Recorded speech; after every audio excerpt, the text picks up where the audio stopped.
अस्सलाम वालेकुम नाज़रीन, आपके साथ बहुत बड़ी और अहम खबर शेयर करूंगा। पाकिस्तान के कॉमेडियन, अदाकार, फनकार उमर शरीफ अब हम में से नहीं रहे, जो कि जर्मनी के एक हॉस्पिटल में इंतकाल कर गए हैं। नाज़रीन, जैसा कि आप जानते हैं कि वो काफ़ी अरसा से अलील थे। नाज़रीन, इसी हवाले से इंडिया के जो बड़े बड़े अदाकार हैं, शाहरुख खान, उनकी तरफ से एक बड़ी खबर सामने आ रही है। उसी हवाले से मुकम्मल तफसील आपके साथ शेयर करूँगा और आपको आगाह करूँगा।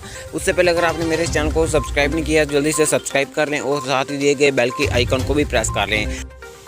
नाज़रीन, इंडिया के बड़े बड़े जो अदाकार हैं, सलमान खान, शाहरुख खान और अजय वगैरह, इन्होंने ऐलान किया है कि हम उमर शरीफ की फैमिली से ताज़ियत करने के लिए कुछ दिनों तक पाकिस्तान में आएंगे। जैसे ही हमारे वीज़े जो हैं वो लगेंगे तो हम कोविड-19 के बाद पाकिस्तान में तशरीफ़ लाएंगे और उनकी फैमिली से इजहार ताज़ियत करेंगे, क्योंकि उमर शरीफ ने पूरी ज़िंदगी पाकिस्तान की खिदमत में गुजार दी और अब तक वो दुनिया के मुख्तलिफ़ कंट्रियों में उन्होंने शो किए और नाज़रीन अब तक वो पूरी दुनिया में अपना नाम कमा